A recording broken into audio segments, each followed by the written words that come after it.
오늘은 참된 믿음을 찾아서 5번째 시간입니다. 요한복음 3장 16절부터 18절까지의 말씀을 가지고 믿음은 이해가 아니라 전인격적인 항복이다. 좀 길기는 한데요. 이런 제목으로 말씀을 상고하도록 하겠습니다. 믿음은 이해가 아니라 전인격적인 항복이다 라는 제목입니다. 오늘 우리는 하나님께서 우리를 사랑하시는 그 사랑에 대해서 우리가 상고해 보기 원합니다. 우리가 참 어리석은 게 하나님의 사랑은 소지, 대지, 중지 나누어 가지고서 토론하는 대상이 아닌 것 같아요.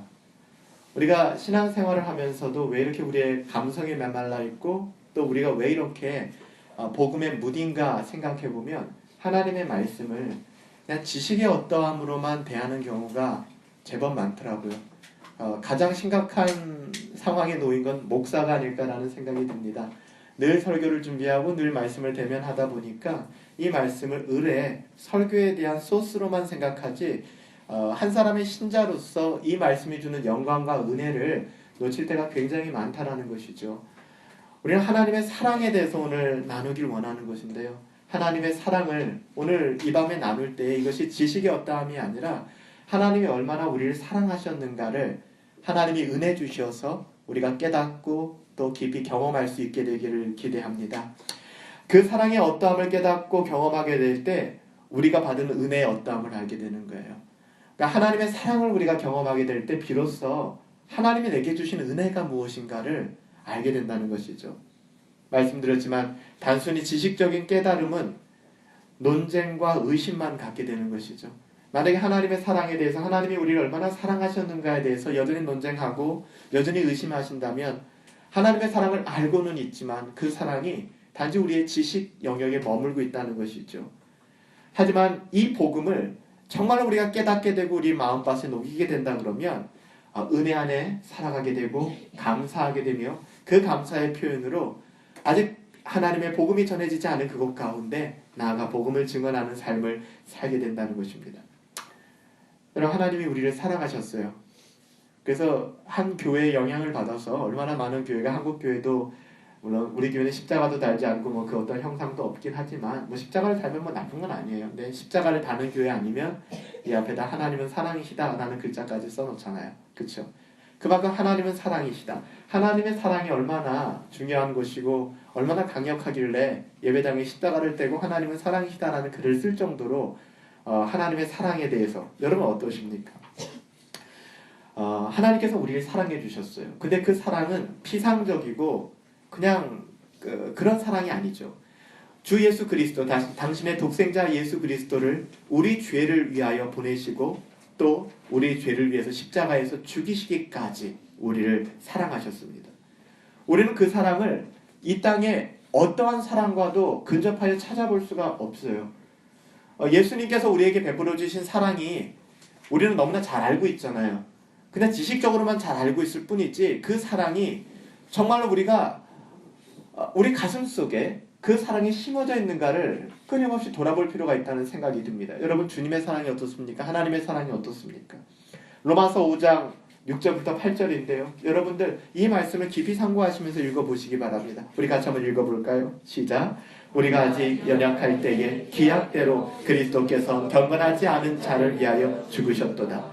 의인을 위하여 죽는 자가 쉽지 않고 선인을 위하여 용감히 죽는 자가 혹 있거니와 우리가 아직 죄인 되었을 때에 그리스도께서 우리를 위하여 죽으심으로 하나님께서 우리에 대한 자기의 사랑을 확증하셨느니라. 아멘. 8절 말씀에 보면 우리가 아직 죄인 되었을 때에 우리가 그 어떠한 사랑을 받을 자격도 없고 조건도 우리 안에 없을 때 우리는 여전히 죄를 먹고 마시고 우리는 여전히 죄 가운데 살아갈 그때의 그 시점입니다. 그리스도께서 우리를 위하여 죽으셨어요. 그러므로 말미암아 하나님의 무조건적인 사랑, 하나님의 그렇기 때문에 무조건적인 은혜가 무엇인가를 우리에게 확증하여 보여주신 것이죠.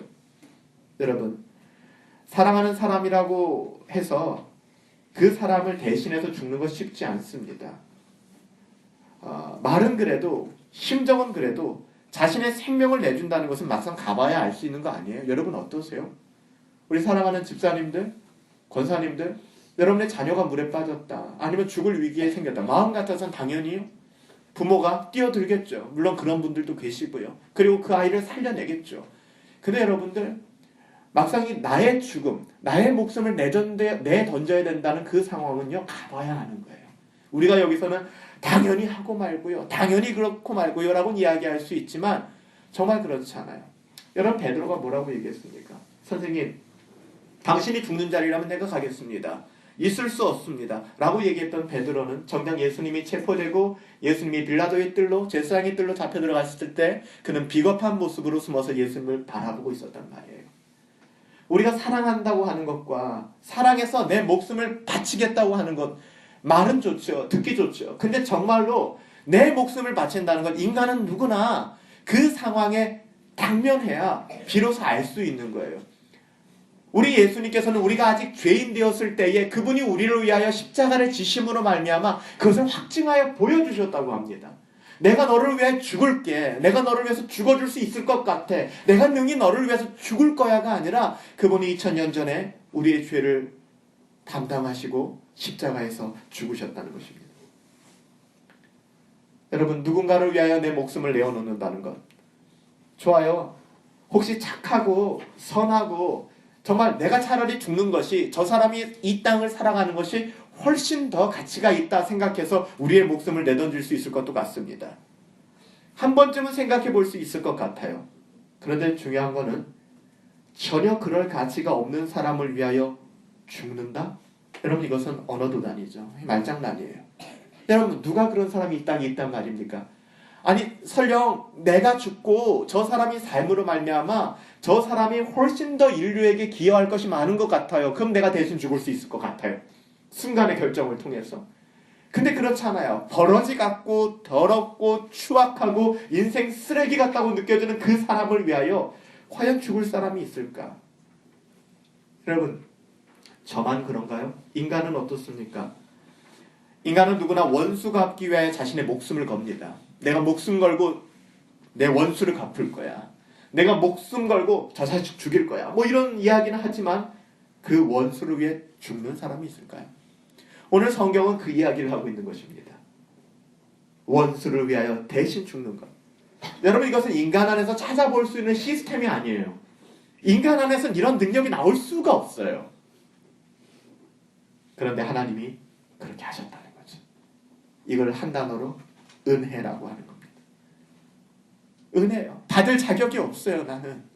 그럴 만한 일을 한 적도 없어요. 이 은혜는 이 땅을 살아가는 우리 인간들에게서 나올 수 없는 거예요. 제가 누누이 말하지만 우리는 레미제라블의 매력을 느끼지 않는다니까요. 우리는 장반장, 레미제라블 이런 내용의 만족을 못 느껴요. 우리가 만족을 느끼는 것은 철저히 가서 복수하고 철저히 가서 그것을 뒤집어 엎는 것, 정의롭게 살아가는 것, 권선진악, 이것이 우리들의 삶의 태도 아니겠습니까? 은혜라고는 찾아볼 수가 없죠. 우리가 이 하나님의 사랑과 은혜를 그렇기 때문에 참으로 경험하게 된다면, 내가 은혜 받은 사람이라는 사실이 지식적으로 동의되어질 뿐만 아니라 나의 전인격을 사로잡는다면 우리는 두려움에 빠질 겁니다. 왜요? 나는 그런 사랑을 받을 준비가 안 돼 있거든요. 나는 그런 사랑을 받을 자격 조건이 안 되거든요. 여러분, 하나님의 사랑이 어떠한지 이 사랑에 대해서 좀 더 구체적으로 구약의 예레미야 선지자는 이렇게 이야기를 합니다. 예레미야 31장 31절부터 33절에 보면 새 언약과 옛 언약에 대한 이야기들이 나오는데요. 우리 예레미야 31장 31절부터 33절 우리 한음성을 한번 읽도록 합니다. 하나님과 우리와의 관계가 어떤지를 보여주는 장면이에요. 함께 읽습니다. 시작. 여호와의 말씀이니라. 보라, 날이 이르르니 내가 이스라엘 집과 유다 집에 새 언약을 맺으리라. 이 언약은 내가 그들의 조상들의 손을 잡고 애굽 땅에서 인도하여 내던 날에 맺은 것과 같지 아니할 것은 내가 그들의 남편이 되었어도 그들이 내 언약을 깨뜨렸음이니라. 여호와의 말씀이니라. 그러나 그날 후에 내가 이스라엘 집과 맺을 언약은 이러하니 곧 내가 나의 법을 그들의 속에 두며 그들의 마음에 기록하여 나는 그들의 하나님이 되고 그들은 내 백성이 될 것이니라. 여호와의 말씀이니라. 제가 좀 쉽게 번역된 성경으로 읽어드립니다. 여호와께서 이렇게 말씀하신다. 내가 이스라엘 및 유다 백성과 새로운 계약을 맺을 날이 올 것이다. 이 계약은 내가 그들의 조상들을 이집트에서 인도하던 내에 맺은 계약과 같지 않을 것이다. 나는 그들에게 남편처럼 되었으나 그들은 나와 맺은 계약을 어겼다. 그러나 그 후에 내가 이스라엘 백성과 맺을 새로운 계약은 이렇다. 내가 나의 법을 그들 속에 새기고 그들의 마음에 기록할 것이다. 그리고 나는 그들의 하나님이 되고 그들은 내 백성이 될 것이다. 지금 예레미야 31장은 옛 언약과 새 언약이라는 개념으로 굉장히 유명한 장이고 또 구절입니다. 여러분, 내용은 동일해요. 옛 언약과 새 언약이 내용이 다른 것 아니에요. 내용은 똑같습니다. 내용은 뭡니까? 나는 그들의 하나님이 되고 그들은 내 백성이 될 것이다 라는 언약의 내용은 동일합니다. 그런데 하나님께서는 이 언약을 이루어가는 방식을 다르게 하신다라고 말씀합니다. 다시 말하면 예전에는 이스라엘 백성이 하나님을 떠날 수 있는, 어떻게 보면 남편과 아내의 관계로 지금 예를 들고 있거든요. 그런 관계였다면 이제는 내가 내 말을 너희 안에 새겨버리겠다. 그래서 너희가 이것을 포기하지 않도록 내가 너희를 그렇게 주장하겠다라고 말씀하는 건데요. 여러분 보세요. 제가 왜 이 구절을 말씀드릴까요? 여러분, 하나님의 사랑이 느껴지십니까? 하나님이 이렇게 말씀하십니다. 내가 그들의 남편이 되었다. 창기와 같은 이스라엘, 유다, 그들의 남편이 되어서 이집트에서 그들을 끌어내고 내가 그들의 남편이 되어주고 내가 그들을 책임지고 그렇게 아름다운 관계를 맺어 나갔다. 근데 뭐라고 말씀하시죠? 근데 네가 깨뜨렸다. 근데 너가 그 언약을 깨뜨렸다. 여러분, 하나님과 우리를 부부의 관계로 표현하고 있습니다. 그런데 가깝게 다가오셔서 우리 하나님께서 친히 우리와 한 몸이 되어서 이끌어 주셨는데 누가 파괴했다고요? 우리가 그 언약을 파기했다고 지금 이야기하는 겁니다. 그럼 보세요. 이 정황상 뭐가 나와야 될까요? 이건 마치 이혼 서류를 보는 것 같잖아요. 그렇잖아요? 내가 너를 긍휼히 여겨서 갈 곳도 없고 고아와 같은 너, 아무 사업 배경도 없고 환경도 없는 너를 내가 데려다가 내 아내 삼아주고 그리고 내가 모든 걸 다 먹여주고 다 해주며 사랑해주며 여기까지 왔는데 넌 단 한 번도 내 말을 들은 적도 없고 단 한 번도 나를 사랑한 적도 없구나, 이렇게 얘기하는 거예요. 그 다음엔 어떤 얘기가 나와야 될까요? 그러므로 나가, 그러므로 이혼, 이 얘기가 나와야 되잖아요. 근데 여러분들, 정황상 그러니까 너는 지금 이 모양 이 꼴이 된 게 너무 당연한 거야. 너는 고통받아서 싸. 근데 하나님은 그렇게 말씀하지 않았어요. 오히려 더 강력한 언약으로, 더 강력한 사랑으로 내가 그 사랑을 내 가슴에 심어버리겠다라고 얘기하는 거예요. 옛 언약과 새 언약이 다르지 않아요. 내가 너를 사랑한다. 너는 내 백성이다. 근데 그 언약을 표현하는 방법이 달라지는 거예요. 예전엔 네가 거절할 수 있는 영역이 있었다면 이제는 내가 네 안에 그걸 심어버리겠다라고 이야기하는 것입니다. 이사야 선지자는 이렇게 이야기하죠. 이사야 53장 6절에 보면 우리는 다 양 같아가지고 그릇 행하여 각기 제 길로 갔다고 얘기합니다. 우리가 원하는 대로 나의 정욕과 나의 탐심과 나의 뜻대로 인생을 살아갔다는 거예요. 그럼에도 불구하고 여호와께서 우리 무리의 죄악을 예수 그리스도에게 담당하셨다라고 얘기하잖아요. 여러분들, 우리는 다 양 같아서 그릇 행하여 각기 제 길로 갔습니다. 그럼에도 불구하고 우리의 자격 조건을 따진다면 우리는 다리가 분질러져야 되고 우리는 처형당해야 될 양들이에요. 그럼에도 불구하고 하나님께서는 우리 모든 무리의 죄악을, 택하신 자의 죄악을 그에게 담당시키셨다는 것입니다. 이스라엘 백성은 아브라함 때부터 하나님의 부르심을 받아서 열방 중에서 하나님의 백성이 되었죠. 제가 믿음 시리즈를 설명하면서 여러 번 설교를 했죠. 아브라함이 본토 친척 아비집을 떠날 때, 하란을 떠날 때나 갈대아 우르를 떠날 때 중요한 것, 거듭났는지 거듭나지 않았는지 몰라요. 그건 우리의 관심도 아니고 그건 모릅니다. 그럼에도 불구하고 가장 중요한 것은 아브라함이 갈대아 우르 지역에 살아갈 때 썩 괜찮거나 그가 구원받을 만한 어떤 조건이 있어서 하나님이 택하셨다는 것이 아니라고 말씀드렸습니다. 하나님이 그래서 아브라함을 부르신 것이 아니에요. 여하튼 이스라엘 백성은 아브라함 때부터 하나님의 부르심을 받아 열방 중에 하나님의 백성이 되었습니다. 하나님의 백성이 된 데에는 자기의 의로움이 없어요. 그들이 한 것이라고는 다 양 같아서 그릇 행한 것밖에는 없습니다. 그들이 행한 것이라고는 남편 대신 하나님 버리고 바람핀 것밖에 없어요. 그들이 한 것이 전부입니다. 여러분, 그렇게 하나님이 그들의 남편이 되어주시고 그들의 벗이 되어주시면서 이스라엘 백성을 인도했는데 한 번이라도 하나님 말씀 앞에 순종했던 적이 있나요? 여러분, 성경을 보세요. 한 번이라도 그런 적이 있는가? 과장법이긴 하죠. 그렇지만 여러분, 이스라엘 백성은 좀처럼 하나님의 말씀에 순종하기 힘들어했습니다. 우리가 제3자의 입장으로 볼 때 그들이 하나님 앞에서 속 시원하게 정말 한여름의 냉수 같은 그런 시원함을 보인 적이 있습니까? 우리가 교리 모임 시간에 책별 성경 연구로 역대기서를 공부하고 있고 열왕기서를 공부했지만 이스라엘의 역대 왕을 보세요. 머리끝부터 발끝까지 선왕이 없어요. 심지어 다윗조차도. 그렇잖아요. 와, 이 사람은 진짜 머리끝부터 발끝까지 하나님을 시원케 한 사람이구나. 그런 사람은 아무도 없습니다. 그들은 늘 배신하고 그들은 늘 하나님을 떠나갔던 사람들이죠. 여러분, 이 부분에 대해서 유대인들을 향하여 그 당시 이스라엘 백성들, 그들 중에 진골이라고 생각하는 사람들, 내가 하나님의 자녀라고 생각하는 유대인들을 향하여 스데반 집사가 설교하는 장면이 사도행전에 나옵니다. 특별히 유대인들은 누굽니까? 육체적으로 아브라함의 자손입니다. 다시 말하면 진골 출신이라고 생각하는 거예요. 우리들만이라고 생각했던 사람들입니다.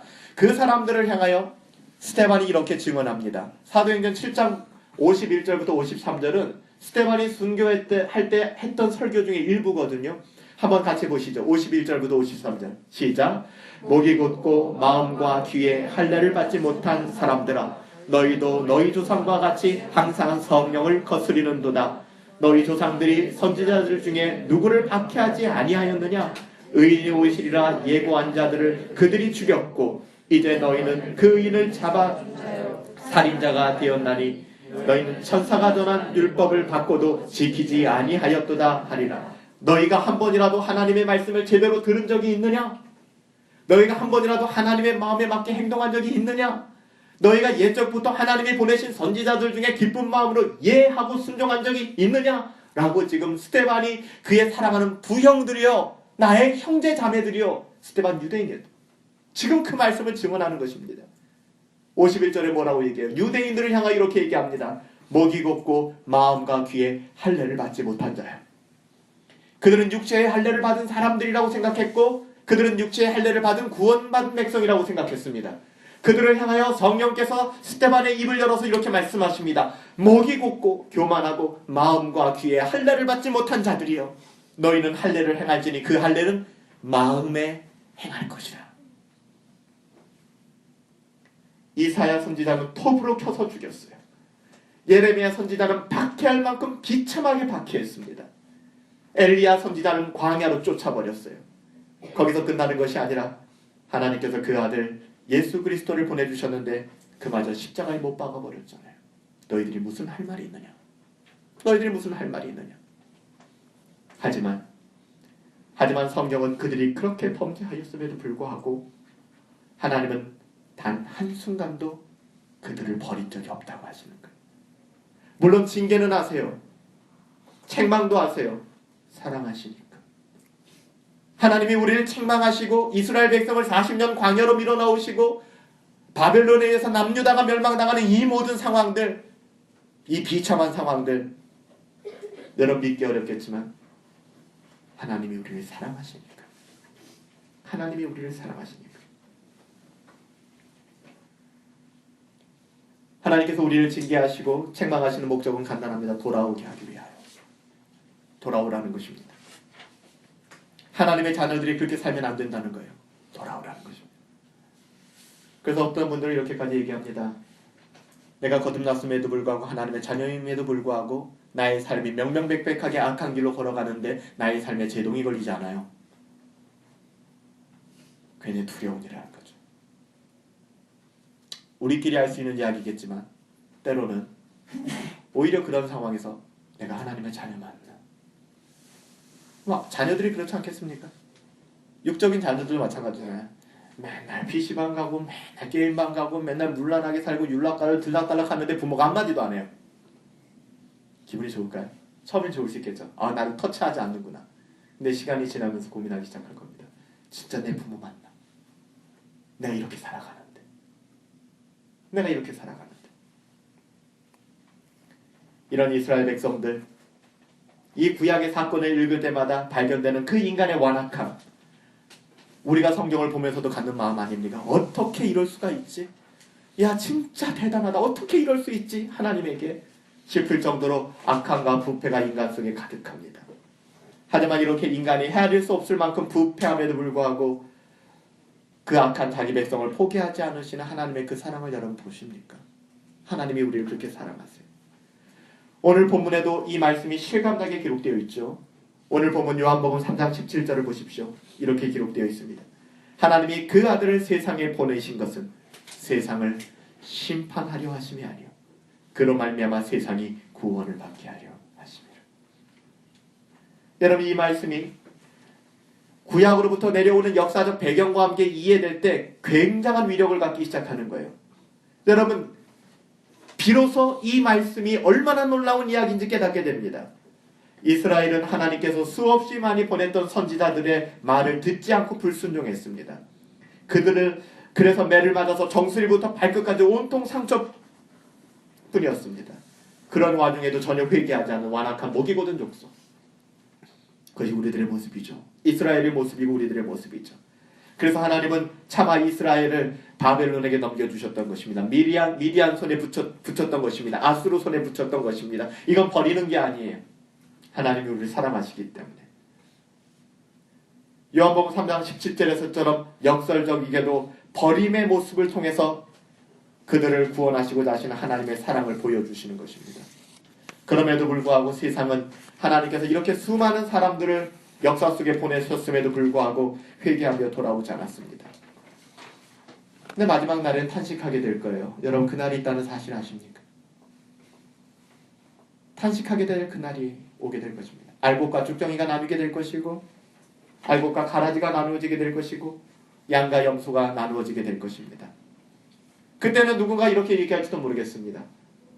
아, 나에게 왜 가르쳐주지 않았어? 나에게 왜 알려주지 않았어? 아니요, 천만의 말씀. 그럼 누가복음 16장에는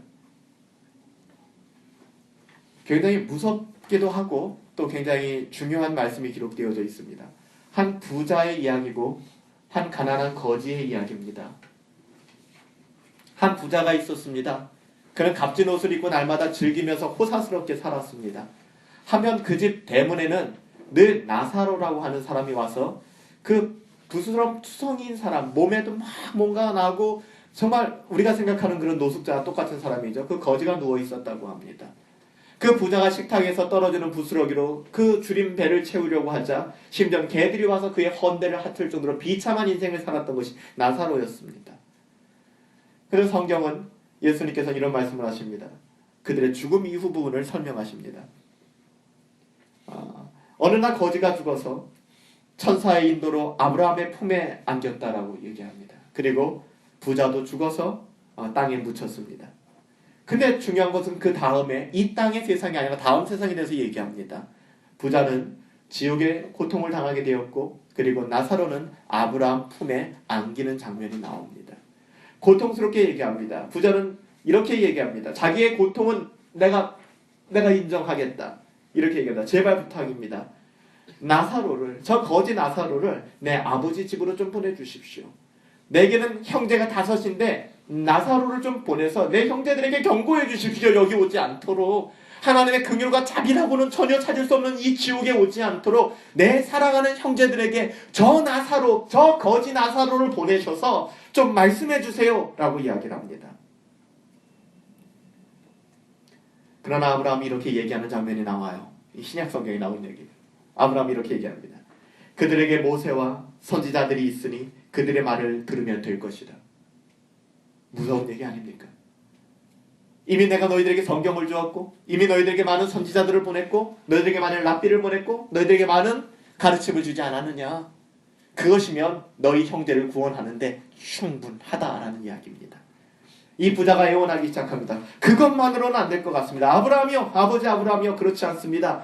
그 사람들 말은 듣지 않아도 저 나사로가 죽었는데 저 죽은 나사로가 다시 살아나가지고 나타나면 믿을 것 같습니다. 그렇게 얘기합니다. 아브라함을 표현해서 얘기하는 거겠죠. 주님이. 그때 아브라함이 이렇게 얘기합니다.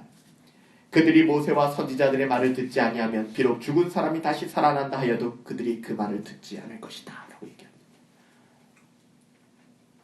참 무섭고 놀라운 말 아닙니까? 저는 오늘 아침에 일어나서 아침 말씀 묵상을 하면서 잠언 말씀을 묵상했습니다. 여러분들에게 다 나눠드렸죠. 잠언 5장 11절부터 14절에 가보면 이런 말씀이 나옵니다.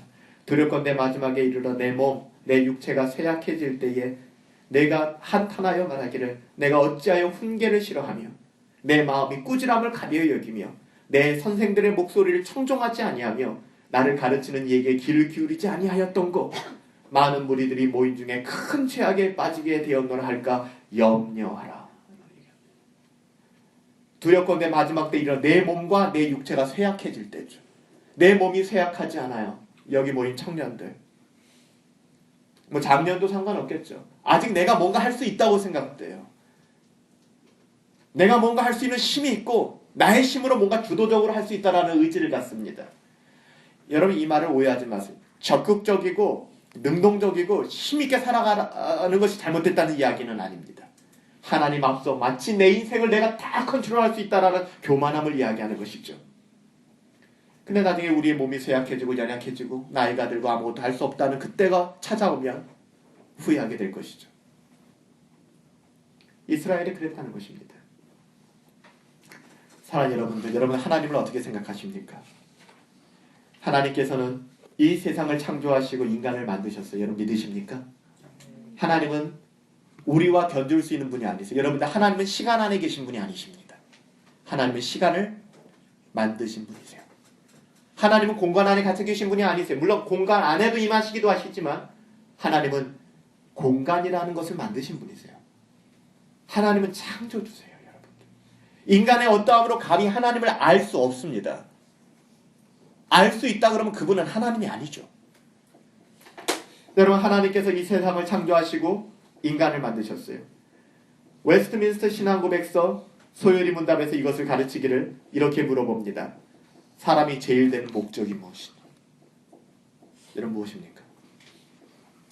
하나님이 인간을 만드신 제일 되는 목적은 무엇입니까?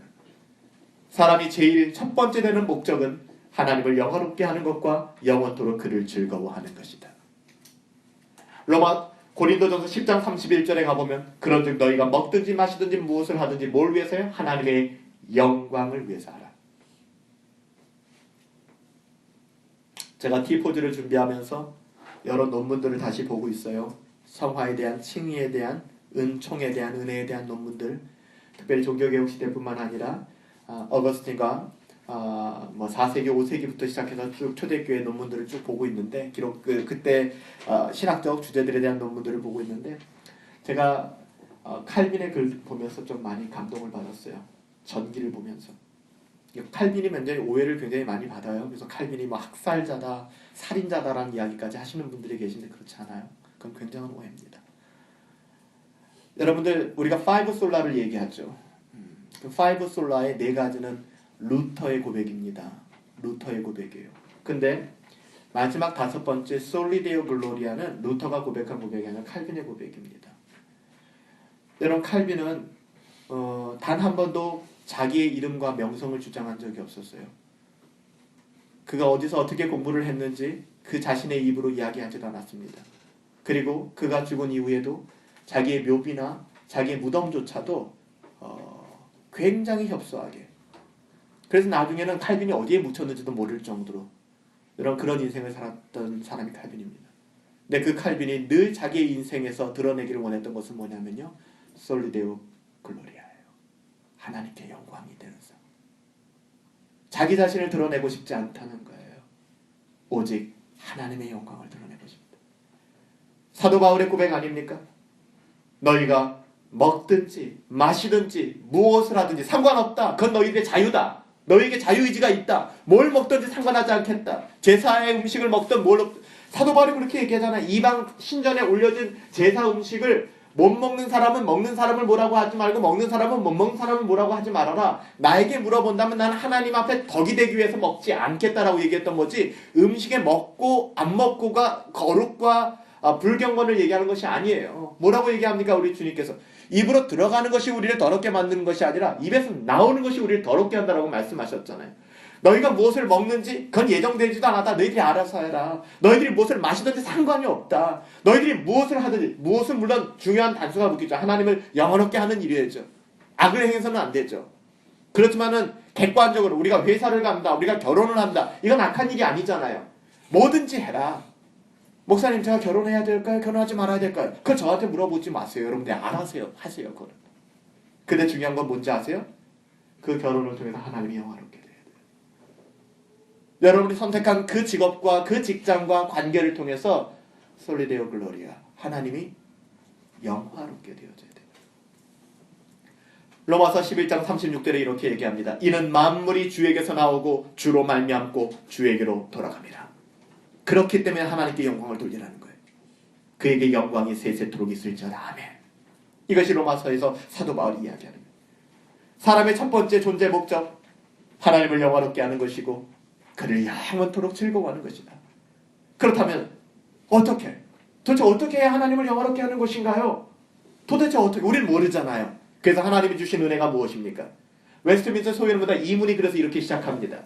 하나님께서 무슨 규칙을 주셔서 어떻게 자기를 영화롭게 하고 즐거롭게 할 것을 지시하셨는가? 그러니까 우리가 도대체 어떻게 알아요? 하나님이 기뻐하실지 어떻게 알아요? 그걸 물어보는 것이죠. 정답은 이렇습니다. 신구약 성경에 기재된 하나님의 말씀은 우리가 어떻게 그를 영화롭게 하고 즐거워할 것인가를 지시하는 유일한 규칙이 된다. 하나님이 우리에게 계시해 주신 말씀이니까요. 요한복음 15장 11절에서 이렇게 얘기합니다. 내가 이것을 너희에게 이름은 내 기쁨이 너희 안에서 너희의 기쁨을 충만하게 하기 위함이다. 다시 말하면 하나님의 기쁨에 너희가 참여하기를 원한다라는 말씀을 우리 주님이 하고 계신 것이죠. 인간은 하나님의 형상대로 창조되어서 영혼을 가진 존재로서 자유의지를 갖게 되었습니다. 여러분들 우리가 T4G 때도 살펴볼 내용이 있지만 제가 이제 그 논문을 쭉 보면서 다시 한번 이 부분들이 참 은혜롭게 여겨지더라고요. 다시 한번 정리도 했고요. 우리가 자유의지에 대한 것도 굉장히 오해를 하고 있어요. 많은 질문을 하죠, 사람들이. 자유의지라는 있을까요? 없을까요? 우리에게? 당연히 있죠. 당연히 있죠. 근데 우리가 자유의지가 없다라고 이야기하는 경우는 구원에 관계돼서 이야기할 때 자유의지가 없다는 것이죠. 이것은 알미니안주의자들도 동의한 내용이에요. 그 다음 부분이 문제가 돼서 그렇지. 우리는 구원에 대해서 자유의지가 없습니다. 다시 말하면 인간이 전적으로 타락했기 때문에 우리 가운데 자유의지가 없어요. 여러분 종교개혁 시대 때 카톨릭에 이제 대항해서 종교개혁이 일어났잖아요. 종교개혁의 처음 시발점이 되었던 것이 그 루터였고요. 그리고 멜라히턴이었단 말이에요. 루터는 뭘 얘기했습니까? 오직 믿음이다라고 얘기했어요. 그래서 솔라 스크립투라, 솔라 피데, 솔라 그라시아, 솔로 스크리토스 네 가지를 외쳤습니다. 그러면서 종교개혁을 시작했어요. 근데 여러분들 종교개혁을 시작했을 때에 파가 크게 두 개가 있었던 거 아세요? 하나는 루터. 루터는 십자가의 신학이었습니다. 예수 그리스도. 십자가의 신학이었어요. 여러분 에라스무스라고 들어보신 적 있으시죠? 우신예찬이라는 글로 유명한, 여러분 교과서에서 배웠을 거예요. 이 사람도 종교개혁자입니다. 근데 여러분 종교개혁 시대에 같이 일어났던 게 뭐죠? 르네상스죠.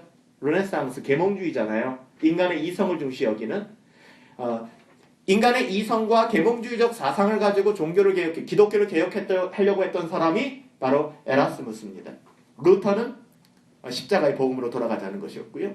그래서 여러분들 루터와 에라스무스가 굉장히 친했어요.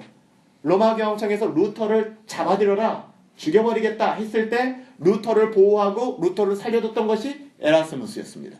근데 에라스무스는 조금 회색이었어요. 계몽주의자였기 때문에. 로마 교황청에서 그렇게 요청합니다. 에라스무스에게 뭐라고 요청하냐면은 자유의지에 대한, 다시 말하면 루터의 신학에 대한 반박을 좀 해줬으면 좋겠다라고 얘기합니다. 그래서 에라스무스가 뭘 썼냐면은요, 인간의 구원에 있어서 자유의지에 관한 논문을 썼습니다. 다시 말하면 인간은 구원에 있어서 자유의지가 필요하다. 하나님이 은혜 베풀어 주시고 선행과 은혜가 있어야 되는 건 맞지만 그 은혜 하에 인간이 의지적으로 나가야 된다. 다시 말하면 하나님과 인간이 힘을 합쳐야 된다. 다시 말하면 신인 협력설이 나오는 거죠. 그래서 이거를 우리가 좀 어려운 말로 옛날 4세기에 있었던 펠라기우스주의자들과 굉장히 흡사한 부분이 있어서 세미 펠라기우스주의다. 거의 절반의 펠라기우스와 똑같다라는 말로 우리가 이 단어로 정제를 했죠. 에라스무스가 인간의 자유의지에 대한 소고를 썼습니다. 루터가 그 글을 받아보고서, 그 편지를 받아보고서 하나하나 다 논박하는 또 다른 논문을 썼어요. 그 논문을 제가 봤는데요. 와, 진짜 대단한 거예요. 성경을 통해서 에라스무스의 이야기를 하나하나 반박해서, 여러분들은 지금 제 이야기를 그냥 피상적으로 들으시니까 그랬나? 그래도 일리가 있는 것 같은데 라고 생각할지 모르겠지만 역사적으로 에라스무스가 박살이 났습니다. 그래서 더 이상 에라스무스가 고개를 들 수 없을 정도로, 그리고 에라스무스란 이름은 기독교사에서 사라져버렸어요. 여러분들이 생각하는 것처럼 단순한 싸움이 아니었다는 겁니다. 그때 루터가 썼던 명논문이 뭔지 아십니까? 노예 의지라는 겁니다. 인간은 자유의지를 가지고 하나님의 형상대로 창조된 존재였는데, 인간이 원죄를 저지르고 선악과로 말미암아 타락한 이후에 인간은 선을 행할 수 없는, 즉 노예 의지밖에는 없는, 인간이 하나님의 은혜가 없고 하나님의 작정하심이 없다면 인간은 행할 것이 죄밖에 없는, 다시 말하면 자유의지의 전적 타락을 이야기한 거예요. 그것을 성경을 통해서 조목조목 반박을 합니다. 결국 천주교도 그 부분에 대해서는 반박할 수가 없고 그냥 루터를 이단으로 정지하고 에라스무스는 사라져버려요. 여러분, 우리가 하나님을 향한 오해가 뭔지 아세요? 우리가 지금 사랑의 하나님에 대해서 이야기하잖아요. 진짜 오해가 뭐냐면 하나님을 너무 나쁜 존재로 만들어요. 어떤 존재로 만드냐면요, 마치 인간은 너무너무 선한데, 인간 진짜 괜찮은 존재인데 그놈의 하나님이 갑자기 나타나셔가지고 그 인간 중에 일부를 예정하사 지옥에 처박아 버렸다는 거예요. 하나님 나쁜 존재, 이렇게 얘기하는 거예요. 이건 굉장한 오해입니다. 왜냐면요, 인간의 근본은 죄인이에요. 인간은 죄인이에요. 하나님이 인간을 그렇게 만들지 않았어요. 이 땅의 그 어떤 피조물들보다도 인간에게 자유의지를 주시고 영혼을 주시고 하나님과 더불어 교제하고 하나님과 나누기를 원하셨어요. 근데 그 인간이 하나님의 형상대로 지음받은 그 자유의지를 가지고 하나님을 대적했습니다. 하나님으로부터 자신이 떨어져 나가고 하나님의 진노 아래 본인이 놓이게 되었어요. 그런 거로 말미암아 로마서가 이야기하는 것처럼 모든 사람이 죄를 범하였음에 하나님의 영광에 이를 존재는 아무도 없습니다. 근데 하나님께서 하나님의 선하신 뜻 가운데 그 모든 인간을 다 심판하시는 것이 아니라 일부의 얼마, 그걸 몰라요. 우리는 구원하시기로 작정하셨다고 이야기하시는 거예요. 누가요? 몰라요. 우리는 얼마큼 구원됐는지. 그리고 더 우리에게 중요한 건 뭔지 아세요? 더 중요한 건, 이 내용보다 더 중요한 건, 그런 우리를 작정하시고 예정하사 여기에 불러주셨죠. 그리고 우리로 하여금 하나님에 대한 열심을 통하여, 그건 하나님의 열심이기도 하죠, 복음을 전하고 그것을 통해서 내가 잃어버린 영혼들을, 구원받은 영혼들을 확증되었음을 보여주겠다라고 얘기를 하는 거예요. 어렵지만 그게 어려운 내용도 아니에요. 근데 우리가 너무 지나치게 하나님에 대해서, 이 사랑의 하나님, 우리가 아직 죄인 되었을 때 우리를 위하여 자기 몸을 버려 사랑하신 그 하나님에 대하여 우리는 너무나 비판적인 시각으로, 그래서 어떻게 보면 예정론이라는 것은 우리의 예정론이라는 것은 딴 게 아니거든요. 하나님이 우리 인간을 아주 버리지 아니하고 죽어 마땅한 사람들 중에 일부를 하나님의 선하신 뜻대로 주권대 가운데 구원하시기로 하셨다는 내용이거든요. 근데 이 부분에 대해서 오해하기 시작하는 거예요. 그래서 여러분, 그래요. 우리가 성경을 볼 때 여러분이 오해해서는 안 되는 것이, 하나님께서 우리에게 성경을 주신 이유가 뭔지 아세요? 하나님께서 우리에게 성경을 주신 이유는 우리의 이해를 돕기 위함이에요. 다시 말하면 제가 말씀드리잖아요. 하나님은 우주보다도 크신 분이에요. 하나님을 어떻게 성경에 다 담아둘 수 있겠습니까? 못 담아두죠. 당연하죠. 근데 여러분들, 이 세상에는 공중에 권세 잡은 자가 있고요, 사단의 유혹이 있잖아요. 어느 날 뱀을 통해서 사단이 와서, 야, 이거 먹으면 너 보암직도 하고 먹음직도 하고 지혜롭게 할 만큼 탐스럽기도 해, 이거 먹어. 이거 하나님의 말씀인지 아닌지 구분이 안 되는 거예요. 우리는요. 실수하고 넘어지잖아요. 그래서 하나님께서 우리들에게 계시의 말씀을 주셔서 이 말씀을 통하여 하나님이 어떠한 분이신가를 알라고 주신 겁니다. 그렇기 때문에 성경이 절대 무한 기준이 되는 거예요. 능력이나. 여러분 성경에 보면 뭐라고 얘기하죠? 마지막 때에는 하늘에서 불을 끌어내리며 메시아가 여기 있다, 하나님이 여기 있다 해도 같이 말하라, 그렇게 얘기합니다. 여러분들 어떤 교회가 있는데 그 교회에서 여러분 예배 드릴 때마다 하늘에서 막 불이 떨어지고 막 이러는 교회가 있다고 생각해 보세요. 거기가 진짜 아니야 라는 생각 들 거 아닙니까? 이렇게 재미없게 말씀만 가르치는 교회보다 같이 말라는 거예요. 말세에는 이런 현상들이 많아진다는 것입니다. 다시 말하면 나의 감정과 나의 어떤 신비한 현상들로 나를 미혹하는 것에 속지 말라는 거예요. 말씀 바라보라는 겁니다. 그래서 성경을 우리에게 주신 목적은 그 하나님을 드러내 주시기 위해서예요. 우리에게 안전한 피난처를 주시기 위함입니다. 근데 오늘날 많은 분들이 이 성경의 진위를 추적하기 시작합니다. 이거 우리가 할 게 아니에요. 이게 진짜야? 가짜야? 이건 말도 안 돼. 내가 이해되지 않는다라는 이유에서죠. 그리고 이것을 가지고 논쟁하기 시작합니다. 저는 오늘 이 시간 여러분들에게 부탁드리고 싶은 건 궁극적으로 성경도 하나님도 우리의 믿음의 대상이지 우리의 이해의 대상이 아닙니다. 우리 이해의 대상이 아니에요.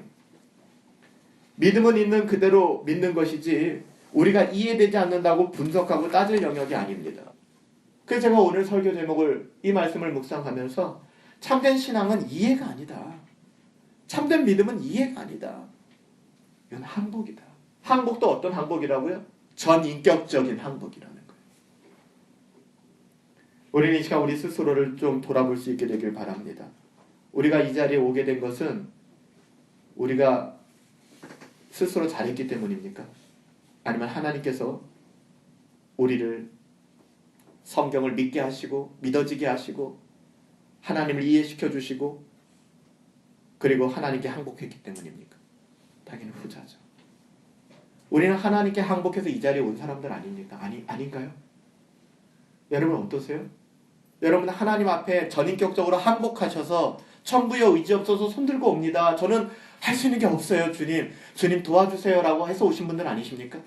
아니면 여전히 흑백을 따져보겠다. 도대체 성경이 하나님의 말씀인가 아닌가 내가 한번 논해보겠다 해서 오신 분들 계십니까? 아니잖아요. 그런 분들이 있다면 회개하고 돌아오시기 바랍니다. 아니잖아요.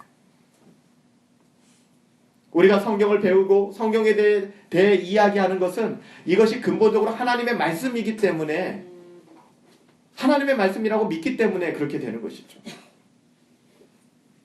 하지만 궁극적으로 이런 믿음 또한 우리가 믿음을 가질 수 있는 만큼 가질 수 있는 것이 아니라 하나님께서 우리에게 믿음을 부어주신 거예요. 우리가 똑똑하거나 다른 사람들보다 그렇죠. 만약에 하나님이 지식과 지혜로 따졌다면 여러분 IQ 어떠세요? 여러분들 가운데 좋은 학교 나오신 분들 얼마나 계신가요? 그럼 이 자리를 하나님께서 IQ 좀 좋고 그렇지 않습니까? 좀 잘생기고 좀 학벌도 좋고 이런 사람들 갖다 앉혀놓으셔야죠. 근데 우리 같은 사람 앉혀놓으셨을까요? 우리가 뭘 잘난 게 있다고? 아니잖아요. 하나님의 은혜 아닙니까? 사랑하는 여러분들, 하나님은 우리의 경배의 대상이십니다. 그리고 우리의 예배의 대상이십니다. 우리가 이해해야 될 대상이 아니에요. 이해할 수도 있겠죠. 그렇지만 궁극적으로 우리가 이해돼야 내가 믿겠다라는 그 대상은 아니라는 것입니다. 우리가 항복하며 신뢰해야 될 대상이지 이해하고 평가하고 분석할 대상이 하나님이 아니에요.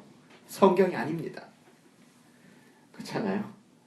우리가 낳은 자식도 이해 못하는데 내가 낳은 자식도 이해가 안 되잖아요. 여러분은 아직 아이를 안 낳아서 모르겠지만 대다수가 이해되나요? 내 자식 새끼도 이해가 안 되는데 나도 이해가 안 가는데 어떻게 우리가 하나님을 다 이해할 수 있어요? 어떻게 다 하나님을 안단 말입니까?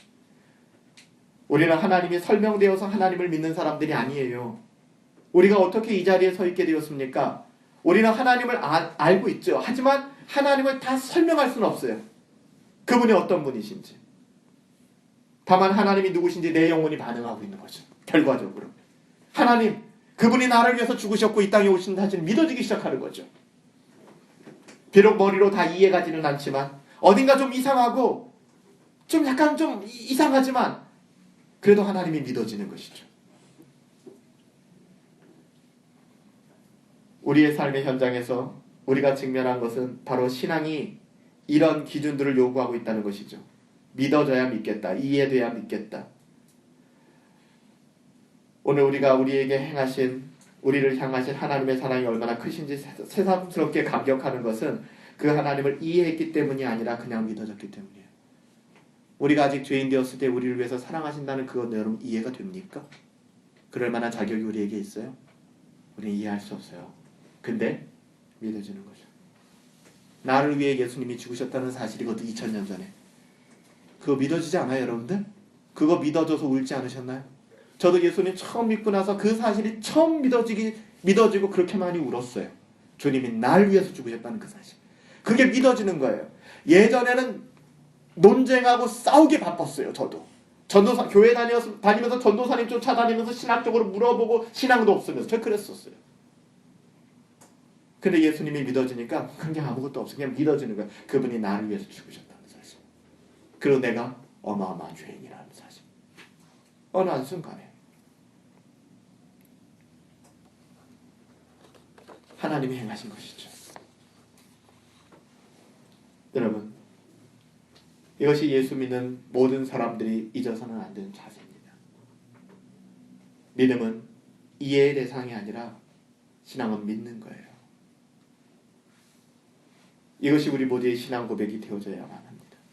하나님의 말씀이 우리의 지식적 논쟁의 올무가 되는 것이 아니라 이 세상에서 믿음으로 승리할 수 있는 능력의 말씀. 오늘 하루도 하나님의 말씀이 여러분을 살리셨나요? 오늘 하루도 하나님의 말씀이 여러분의 인생을 다시 붙잡아 주셨나요? 그 경험이 있는가 없는가가 더 중요한 것이지 다른 어떠한 논쟁이 중요한 것이 아니라는 것입니다.